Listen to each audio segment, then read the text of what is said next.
നമസ്കാരം. മണി മാജിക്കിലേക്ക് സ്വാഗതം. ഇന്ന് നമ്മൾ സംസാരിക്കുന്ന പുതിയൊരു ടോപ്പിക്കിനെ പറ്റിയാണ്. അതായത് നമ്മളൊരു വാഹനം വാങ്ങുമ്പോൾ ലോൺ എടുത്ത് വാങ്ങണമോ അതോ നമ്മൾ റെഡി ക്യാഷ് കൊടുത്ത് വാങ്ങുന്നതുകൊണ്ട് എന്തെങ്കിലും പ്രോബ്ലംസ് ഉണ്ടോ? ഇതാണ് നമ്മൾ ഇന്ന് സംസാരിക്കുന്ന വിഷയം. അപ്പോൾ ഈ വിഷയത്തെപ്പറ്റി നമ്മൾ നോക്കുമ്പോൾ ഇതിന് രണ്ട് ആസ്പെക്റ്റാണ് ശരിക്കും ഉള്ളത്.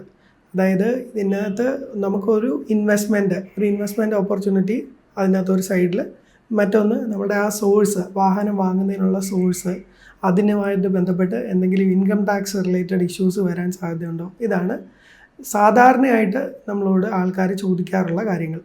അപ്പോൾ ഇതിൽ നമുക്ക് ആദ്യത്തെ ആസ്പെക്റ്റ് നോക്കാം, ഇൻകം ടാക്സിൻ്റെ ആസ്പെക്റ്റ് നോക്കാം. ഒരു വണ്ടി റെഡി ക്യാഷ് കൊടുത്ത് വാങ്ങുന്നതുകൊണ്ട് ഇൻകം ടാക്സ് റിലേറ്റഡ് എന്തെങ്കിലും ഇഷ്യൂസ് വരുമോ എന്നുള്ളതാണ് നമ്മൾ ആദ്യം നോക്കുന്നത്. അപ്പോൾ ഇതുമായിട്ട് ബന്ധപ്പെടുന്നത് നമുക്ക് മനസ്സിലാക്കാവുന്നത്, നമ്മളുടെ കയ്യിൽ വൈറ്റ് ആയിട്ടുള്ള, അതായത് നമ്മൾ ടാക്സ് അടച്ച് നമ്മുടെ സോഴ്സിലുള്ള ഒരു മണി ഉപയോഗിച്ച് നമ്മൾ വേറൊരു പർപ്പസിന് വേണ്ടി മാറ്റി വെച്ചിരിക്കുന്ന ഒരു പൈസയല്ല. നമ്മൾ വാഹനം വാങ്ങാനായിട്ട് നമ്മുടെ കയ്യിൽ ഒരു സേവിങ്സ് ഉണ്ട്. ആ സേവിങ്സ് ഉപയോഗിച്ച് വാഹനം വാങ്ങുന്നതിൽ നിന്ന് ഇൻകം ടാക്സ് റിലേറ്റഡ് എന്തെങ്കിലും ഇഷ്യൂസ് വരുമോ എന്നുള്ളതാണ് ഒന്നാമത്തെ ചോദ്യം. ഒരിക്കലുമില്ല.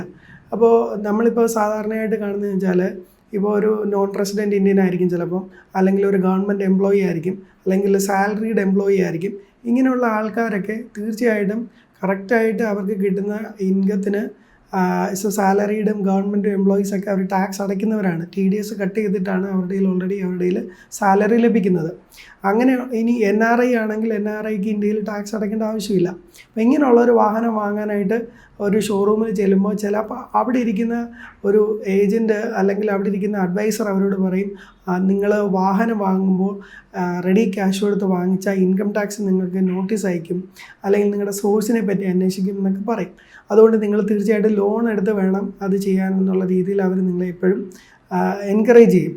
അപ്പോൾ തീർച്ചയായിട്ടും അങ്ങനെ യാതൊരു രീതിയിലുള്ള പ്രശ്നങ്ങളും ഇല്ല. നമ്മളുടെ കയ്യിൽ ഓൾറെഡി ടാക്സ് അടച്ച് നമ്മുടെ അക്കൗണ്ടിൽ വന്നിരിക്കുന്ന പൈസ കൊടുത്ത് ഒരു കാറ് വാങ്ങുന്നതിന് യാതൊരു രീതിയിലുള്ള ഇൻകം ടാക്സ് കോംപ്ലിക്കേഷൻസും അതിനകത്ത് വരാനായിട്ട് ഇല്ല. അപ്പോൾ ഇങ്ങനെ അതുപോലെ തന്നെ നോൺ റെസിഡൻറ്റ് ഇന്ത്യനാണ്. അപ്പോൾ ഇന്ത്യയിൽ ടാക്സ് അടയ്ക്കേണ്ടാത്ത ഒരാൾ അയാളുടെ നോൺ റെസിഡൻറ്റ് ഇന്ത്യൻ അക്കൗണ്ടിൽ NRI external, non resident external അക്കൗണ്ടിൽ കിടക്കുന്ന പൈസ കൊടുത്ത് ഈ കേരളത്തിൽ അല്ലെങ്കിൽ ഇന്ത്യയിൽ ഒരു കാറ് വാങ്ങുന്നതിന് യാതൊരു രീതിയിലുള്ള ഇൻകം ടാക്സ് കോംപ്ലിക്കേഷൻസും വരാനില്ല. പിന്നെ 10 ലക്ഷം രൂപയ്ക്ക് മുകളിലുള്ള ഒരു കാറാണ് നമ്മൾ വാങ്ങുന്നതെങ്കിൽ അതിനൊരു 1% TCS കളക്ട് ചെയ്യും. ആ TCS നമുക്ക് റിട്ടേൺ ഫയൽ ചെയ്യുകയാണെങ്കിൽ തീർച്ചയായിട്ടും തിരികെ ലഭിക്കുന്നതായിരിക്കും. അപ്പോൾ അതുകൊണ്ട് ഒരിക്കലും നമ്മൾ ഒരു കാറ് ഇൻകം ടാക്സിൻ്റെ ഒരു സോഴ്സ് നിങ്ങൾക്ക് ചോദിക്കും, അല്ലെങ്കിൽ നിങ്ങളുടെ സോഴ്സ് ഒരു പ്രശ്നമാകും എന്നുള്ളത് കൊണ്ട് നമ്മളൊരു ലോൺ എടുക്കേണ്ട ആവശ്യം തീർച്ചയായിട്ടും ഇല്ല. നിങ്ങൾ ലോൺ എടുക്കാനായിട്ട് ആഗ്രഹിക്കുന്ന ഒരാളാണെങ്കിൽ തീർച്ചയായിട്ടും ലോൺ എടുത്ത് വാങ്ങാം. അല്ലാതെ ഇൻകം ടാക്സിൻ്റെ ഒരു കോംപ്ലിക്കേഷൻ ഉദ്ദേശിച്ചിട്ട് നമുക്ക് ഒരു രീതിയിലും പേടിക്കേണ്ടതായിട്ട് ഇല്ല. നമ്മൾ ഓൾറെഡി ടാക്സ് അടച്ച പൈസ നമ്മുടെ അക്കൗണ്ടിൽ കാറ് വാങ്ങുക എന്നുള്ള പർപ്പസിലേക്ക് നമ്മൾ മാറ്റിയിട്ടിരിക്കുന്ന പൈസ തീർച്ചയായിട്ടും നിങ്ങൾക്ക് അതിന് വേണ്ടി ഉപയോഗിക്കാനായിട്ട് സാധിക്കും. ഇനി രണ്ടാമത്തെ ആസ്പെക്റ്റ് നോക്കിയാൽ നമുക്ക് ഇൻവെസ്റ്റ്മെൻ്റ് ആണ്. അപ്പോൾ ഒരു FD നമുക്ക് നോർമലി ഇൻവെസ്റ്റ്മെൻ്റ് ആയിട്ട് സാധാരണ എല്ലാവരും റിസ്ക് ഫ്രീ റിട്ടേൺ കിട്ടുന്ന രീതിയിൽ ഇൻവെസ്റ്റ് ചെയ്യുന്നത് എപ്പോഴും ഫിക്സഡ് ഡെപ്പോസിറ്റ്സിലായിരിക്കും. അപ്പോൾ അങ്ങനെ ഒരു ഇൻട്രസ്റ്റ് ഫ്രീ ഫിക്സഡ് ഡെപ്പോസിറ്റിൽ കിടക്കുന്ന ഒരു പൈസ എടുത്ത് കാറ് വാങ്ങുന്നതിൽ നല്ലതല്ലേ ഒരു ലോൺ എടുത്ത് കാറ് വാങ്ങുന്നതെന്ന് ചോദിച്ചാൽ, തീർച്ചയായിട്ടും നിങ്ങൾക്ക് വേറെ മറ്റ് എമർജൻസി ആവശ്യങ്ങൾക്ക് ഉപയോഗിക്കാൻ വേറെ ഫണ്ട് ഉണ്ടെങ്കിൽ ഈ FD ബ്രേക്ക് ചെയ്യുന്നതുകൊണ്ടോ അല്ലെങ്കിൽ ആ FDയിൽ നിന്ന് ഒരു ലോൺ എടുത്ത് ഈ കാർ വാങ്ങുന്നതുകൊണ്ടോ യാതൊരു വിധത്തിലെ നഷ്ടവുമില്ല. വെഹിക്കിൾ ലോണിന് വേണ്ടി തന്നെ പോകണമെന്ന് യാതൊരു നിർബന്ധവും ഇല്ല. കാരണം എന്താണെന്ന് വെച്ചാൽ, ഇപ്പം നമുക്കൊരു FDക്ക് കിട്ടുന്ന ഇൻട്രസ്റ്റ് റേറ്റ് ഒരു 7 to 8% ആയിരിക്കും നമുക്കൊരു FDക്ക് കിട്ടുന്ന ഇൻട്രസ്റ്റ് റേറ്റ്. പക്ഷേ കാർ ലോൺ ഇപ്പോൾ ബാങ്കിലൊക്കെ ആണെങ്കിലും എന്തായാലും ഒരു 10 above 11-12 ആ റേഞ്ചൊക്കെ ആയിരിക്കും. പിന്നെ പ്രൈവറ്റ് ഫിനാൻസസ് ഒക്കെ ആണെങ്കിൽ അതിൽ കൂടുതലായിരിക്കും, 14-16 റേഞ്ചൊക്കെ പോകും ഫ്ലോട്ടിംഗ് റേറ്റ് ആണെങ്കിൽ.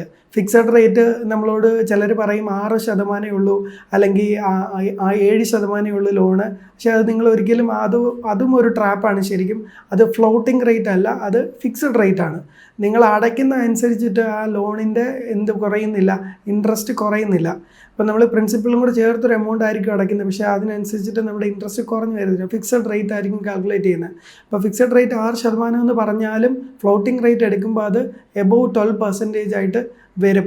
അതാണ് അതിൻ്റെ ഒരു കാൽക്കുലേഷൻ. അപ്പോൾ അതുകൊണ്ട് ഇപ്പം ബാങ്ക് ഫ്ലോട്ടിംഗ് റേറ്റ് 12% പറയുമ്പോൾ നമുക്ക് എഫ് ഡിക്ക് കിട്ടുന്ന 7% അല്ലെങ്കിൽ 8% മാക്സിമം. അപ്പം നമുക്ക് ഏകദേശം ഒരു 3 to 5% ഇയർലി ഇൻട്രസ്റ്റ് നമുക്ക് ലാഭിക്കാനായിട്ട് പറ്റും. പിന്നെ അതുകൂടാതെ നമ്മളിപ്പോൾ ഇടയ്ക്ക് വണ്ടി വിൽക്കണമെന്നോ അല്ലെങ്കിൽ അങ്ങനെ എന്തെങ്കിലും വിചാരിക്കുകയാണെങ്കിൽ നമ്മൾ പോയി അത് പ്രീക്ലോഷർ ചെയ്യേണ്ടി വരും. പ്രീക്ലോഷർ ചെയ്യുമ്പോൾ മിക്കവാറും അവർ നല്ലൊരു തുക ചാർജായിട്ട് പ്രീക്ലോഷർ ചാർജസ് ആയിട്ട് നമ്മുടെ കയ്യിൽ നിന്ന് വാങ്ങിക്കും.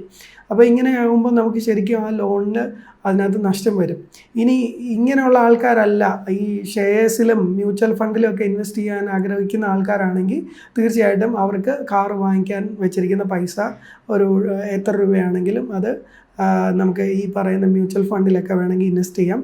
അതിൽ 12 to 15% റിട്ടേൺ തരുന്ന ഫണ്ടുകളുണ്ട്.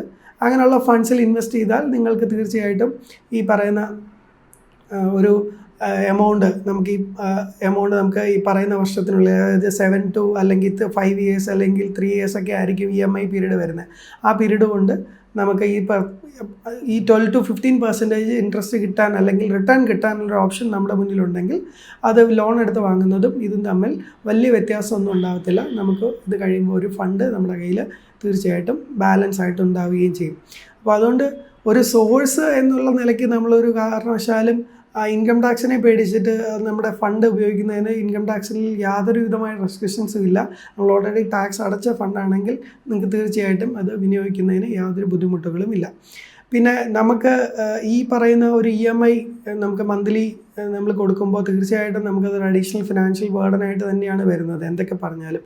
അപ്പോൾ അതുകൊണ്ട് നമ്മുടെ കയ്യിൽ റെഡി ക്യാഷ് അവൈലബിൾ ആണെങ്കിൽ തീർച്ചയായിട്ടും നിങ്ങൾ അത് കൊടുത്ത് കാറ് വാങ്ങുന്നതിനകത്ത് യാതൊരു വിധത്തിലുള്ളമായ പ്രോബ്ലംസും നിങ്ങൾക്ക് വരാനായിട്ടില്ല. Thank you. അപ്പോൾ ഇതാണ് നമ്മളുടെ ഇന്നത്തെ വീഡിയോ. നിങ്ങൾക്കിനി എന്തെങ്കിലും വീഡിയോ സജഷൻസ് ഉണ്ടെങ്കിൽ തീർച്ചയായിട്ടും നിങ്ങൾക്ക് ഇതിൻ്റെ അടിയിൽ കമൻ്റായിട്ട് പറയാം. അത് നമുക്ക് ആ സബ്ജക്റ്റിലും ടോപ്പിക്കിലും ഒക്കെ നമുക്ക് ഇനി വരുന്ന എപ്പിസോഡ്സിൽ വീഡിയോസ് ചെയ്യാനായിട്ട് സാധിക്കും. Thank you.